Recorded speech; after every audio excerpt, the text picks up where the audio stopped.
Panorama group, जो सोचता है वो करता है। नमस्कार, भारत लाइव देख रहे हैं आप। और ये भीतर की बात है, जहां पर चर्चा होती है राजनीतिक गलियारे में अंदर खाने हो रही बातों पर। बाबा बताते हैं आपको कि क्या राजनीतिक गलियारे में उथल पुथल मचा हुआ है। भीतर की बात क्या है। बिहार एनडीए के बाद इंडिया गठबंधन अपने सीट बंटवारे में लगा हुआ है। लालू प्रसाद यादव ने अपने सिंबल, अपने उम्मीदवारों को बांटने शुरू कर दिए हैं। 4 लोकसभा क्षेत्र में पहले चरण की चुनाव होगी और पहले चरण के लोकसभा क्षेत्रों के लिए उम्मीदवारों को उनके उनके रण में भेज दिया गया है और उसके बाद से शुरू करेंगे तैयारी चुनाव प्रचार प्रसार का। और फिर आएगा 4 जून को परिणाम। लेकिन उससे पहले आपको बता दें कि ये 4 लोकसभा क्षेत्र के बाद अब बारी आती है अलग अलग लोकसभा क्षेत्र की कि क्या पेच फंस रहा है, क्या उम्मीदवार मिल रहे हैं कि नहीं मिल रहे हैं। देखिए, भीतर की बात में जिस विषय पर आज हम चर्चा करने के लिए बैठे हैं वो ये है कि लालू के सामने कांग्रेस करेगी सरेंडर। 40 सीटों पर महासंग्राम तय। क्या वाकई में लालू के सामने कांग्रेस सरेंडर करने वाली है? सीटों के बंटवारे पर दोनों के बीच काफी विवाद उत्पन्न हुआ है कि कितने सीटों पर हम चुनाव लड़ेंगे, 10 पे लड़ेंगे, 12 पे लड़ेंगे। अंततः फैसला ये हुआ कि 9 या 6 सीटों पर कांग्रेस लड़ने को तैयार हो गई है और 6 सीटें भी क्या कम होंगी। चलिए बाबा से जानते हैं, बातचीत करते हैं कि वह इंडिया गठबंधन में 40 सीटों पर महासंग्राम तय हो गया है। कांग्रेस कह रही है कि हमको ज्यादा सीटें चाहिए, लेकिन कल की मुलाकात के बाद ऐसा लग रहा है कि सरेंडर बोलती हुई नजर आ रही है कांग्रेस। देखिए रत्नेश, जो बातें आपने कही उसमें आपने लगभग सभी बातों को बता दिया, लेकिन अब वो समय नहीं रह गया है कि आपस में मंत्रणा करके बहुत लंबा समय लिया जाए। चुनाव की प्रक्रिया शुरू हो गई, नामांकन शुरू हो गए हैं। इसलिए आपने देखा होगा कि राष्ट्रीय जनता दल ने अपने उम्मीदवारों की घोषणा भी शुरू कर दी है। कहीं ना कहीं कांग्रेस के साथ जो सामंजस्य बैठाने की बात थी उसमें समस्याएं आ रही थी और ये समस्या और बड़ी हो गई जब पप्पू यादव ने कांग्रेस में अपनी पार्टी का विलय कर लिया। यानी पप्पू यादव जो कुछ भी ले करके आए हैं उन सभी लोगों को एडजस्टमेंट तो करना पड़ेगा ना। बिल्कुल। ये बातें अच्छी तरह से कांग्रेस भी समझती है कि अगर एडजस्ट नहीं करेंगे तो पप्पू यादव के लाने का कोई मतलब क्या होता है। भारतीय जनता पार्टी के विरुद्ध चुनाव लड़ना हो अगर तो एक बार कांग्रेस अपनी बातों को समझेगी, सोचेगी, मंत्रणा करेगी। लेकिन अगर उसको नीतीश कुमार के विरुद्ध सीटें नहीं मिलती हो और सारी सीटें उसको भाजपा के विरोधी मिल जाती हो तो निश्चित रूप से उसके टेंशन का कारण जरूर होगा। वर्तमान जो परिस्थिति बनी है उसमें नीतीश कुमार कहीं ना कहीं कमजोर नजर आए हैं और नीतीश कुमार को जब से 16 सीटें मिली है तब से बहुत आसान्वित नजर आ रही है कांग्रेस। यही कारण है कि उसने कई ऐसी सीटें हैं जिस पर अपने उम्मीदवारों को पहले से तय कर रखा था। जैसे नीतीश कुमार बाहर आए महागठबंधन से तो यहाँ परिस्थितियां बदलती हुई नजर आई। इसमें जो सीटें हैं उन सीटों की तरफ अगर नजर आप भिड़ाएं तो पिछली बार 2019 के चुनाव में 9 सीटों पे, माफ कीजिएगा 11 सीटों पे चुनाव लड़ी थी। और 11 सीटों में से 1 सीट जीत करके आई थी, जबकि 19 सीट पर लड़ने वाली राष्ट्रीय जनता दल और बाकी के जितने भी दल हैं उसको कोई भी सीट नहीं मिला था। तो कहीं ना कहीं एक स्टेप तो आगे है कांग्रेस, इसमें कोई दो राय नहीं है। लेकिन जिस तरह से मोनोपोली चल रही है राष्ट्रीय जनता दल की वो कांग्रेस बर्दाश्त करने की तैयार नहीं है और ये सारा का सारा मामला जो है अखिलेश सिंह पर आ रहा है। कहा यह जा रहा है कि अखिलेश सिंह कहीं ना कहीं लालू प्रसाद के सामने कंप्रोमाइज हो गए। ऐसी स्थिति में अखिलेश सिंह के लिए भी ये बड़ा कठिन परिस्थिति होगा और कांग्रेस के लिए जो सर्वाइवल के दौर से गुजर रही है उसके लिए भी होगा। जहां एक तरफ आपने देखा कि राहुल गांधी से लेकर के सोनिया गांधी से लेकर के खड़गे तक सभी बैठ करके अलग अलग मुद्दों पर भाजपा को घेरने की कोशिश कर रहे हैं या जो उनके साथ हो रहा है वो चीजें आम पब्लिक डोमेन में ला रहे हैं। तो बिहार में इसके उल्टा हो रहा है। बिहार में उसका फायदा कांग्रेस नहीं उठा पा रही है और जो 16 सीटें नीतीश कुमार की है उन 16 सीटों को लेकर के कांग्रेस का कहना यह है कि हमें उन सीटों में से आधी सीटें चाहिए, कम से कम मुझे 12 सीटें चाहिए। नीतीश कुमार के बाहर होने के बाद सीटें तो उधर बढ़ी हैं महागठबंधन में। तो फिर पिछली बार हम 11 पे लड़े थे तो इस बार हम 6 और 7 सीटों पे क्यों लड़ेंगे। वाम दलों को आप इतना तरजीह दे रहे हैं तो वाम दलों के साथ हमने खबर भी किया था कि वाम दलों को अपर हैंड इसलिए मिल रहा है कि जो पिछला विधानसभा का चुनाव हुआ उसमें वाम दलों का प्रदर्शन बहुत बढ़िया रहा है। इसको लेकर के उसमें कांग्रेस का प्रदर्शन अच्छा नहीं रहा है। 70 में से मात्र 19 सीटें जीत करके आई हैं। तो एक कारण ये हो सकता है। लेकिन अब जब हम सीटों की बात करते हैं तो जमुई एक बड़ा डिमांड था कांग्रेस का, वो नहीं मिला। समस्तीपुर नहीं मिला।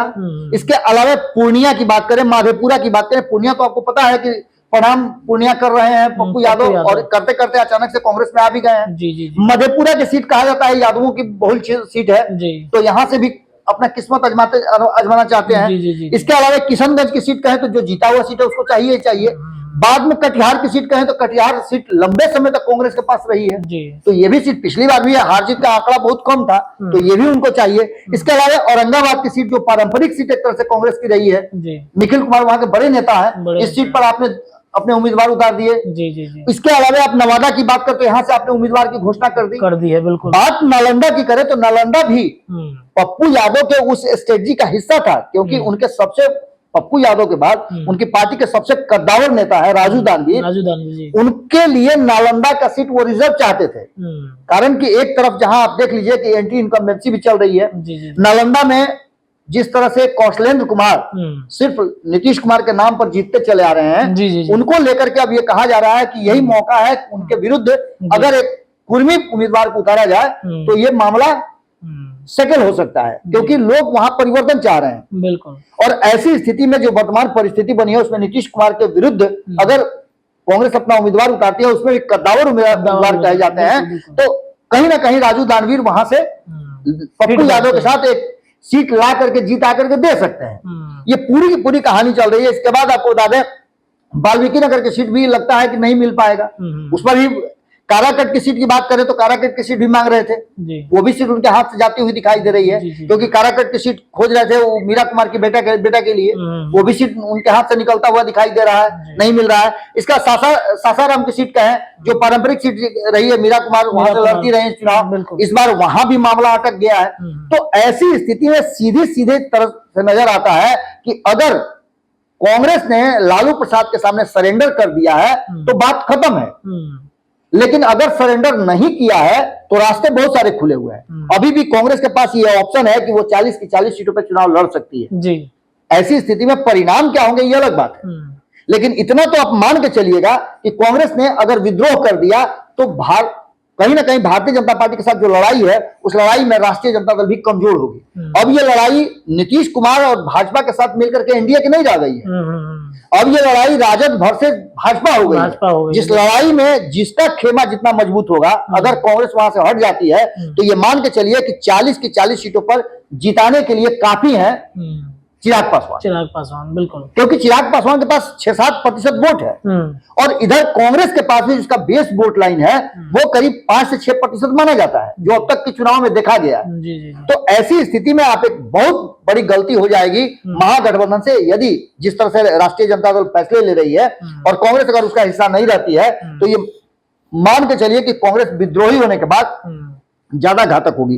और सबसे बड़ी बात है कि जो हमने सीटें आपको बताई, जमुई की सीट अभी भी जमुई की सीट पर नजर बनी हुई है कांग्रेस की, समस्तीपुर की सीट पर बनी हुई है, पूर्णिया में ऑलरेडी पप्पू यादव हैं, मधेपुरा से वो भी किसी को लड़ाना चाहते, किसी यादव उम्मीदवार को लड़ाना चाहती है कांग्रेस। इसके अलावा किशनगंज तो ऑलरेडी उसका सिटिंग सीट है, कटिहार की बात हमने बता ही दिया आपको कि तारिक अनवर खड़े हैं, नालंदा की सीट भी एक बहुत हॉट सीट हो सकती है और पहली बार ऐसा लग रहा है कि ये सीट नीतीश कुमार के हाथ से छीन सकती है कांग्रेस। यही कारण है कि पूरी ताकत लगा करके, क्योंकि यादवों का वोट भी उधर जा रहा है और इसके अलावा मुस्लिमों का वोट भी जा रहा है, और अगर कुशवाहा कुर्मी मिल जाते हैं तो यहाँ आप समझिए कि समीकरण बदल सकता है। इसलिए राजू दानवीर को यहाँ पे बिल्कुल यही कारण है कि राजू दानवीर को वहां से उतारने के लिए पूरा तैयारी पप्पू यादव ने कर लिया था और कांग्रेस ने भी कर लिया था। अब देखना दिलचस्प होगा कि इसके आगे होता क्या है, क्योंकि कांग्रेस अभी भी कंप्रोमाइज तो नहीं लग रही है, क्योंकि अगर अखिलेश सिंह के बारे में ये बात कही जा रही है तो दिल्ली कांग्रेस में कुछ अलग ही बात चल रही है। जी बिल्कुल। अगर पप्पू यादव को ज्वाइन कराया गया है तो इसका मतलब है कि ये बात अच्छी तरह से समझ रही है कांग्रेस भी कि पप्पू यादव के आने से क्या फायदा क्या घाटा होगा और कैसे राष्ट्रीय जनता दल अगर साथ नहीं होती है तो कांग्रेस को अपना रास्ता तय करना है। देखिए, तो ये भीतर की बात थी कि नालंदा की सीट को लेकर कांग्रेस काफी ज्यादा परेशान है। कांग्रेस तो हालांकि कई सीटों पर जो बाबा ने बताया उन सीटों पर परेशान है कि भाई वो सीटें हमें मिल जाना चाहिए, लेकिन जिस तरीके से पूरा फुल फॉर्म में लालू प्रसाद यादव आ गए हैं इंडिया गठबंधन में, सीटों को धड़ाधड़ बांट रहे हैं बिना किसी से पूछे, बिना किसी से राय मशवरा किए ही, ये घातक इंडिया गठबंधन के लिए बनता चला जा रहा है। फिलहाल भीतर की बात में इतना ही, लेकिन चर्चाएं भारत लाइव पर जारी है। जुड़े रहिए हमारे चैनल के साथ। धन्यवाद। पनोरमा ग्रुप, जो सोचता है वो करता है। अगर ये वीडियो पसंद आई और वह बिहार के राजनीति और बिहारियत से सरोकार रखेनी तो सब्सक्राइब बटन दबा के चैनल के सब्सक्राइब कर ली। ओजे एगो घंटी बा, ओकरा बटन दबा देला से कुल सटीक और मारक खबर रुआ मुफ्त में मिल जाई। अगर रुआ पत्रकारिता के हमनी के नया प्रयोग में सहयोग कर चाहतानी तो ज्वाइन बटन दबा दी। पेटीएम नंबर नोट कर ली 9386816700। धन्यवाद।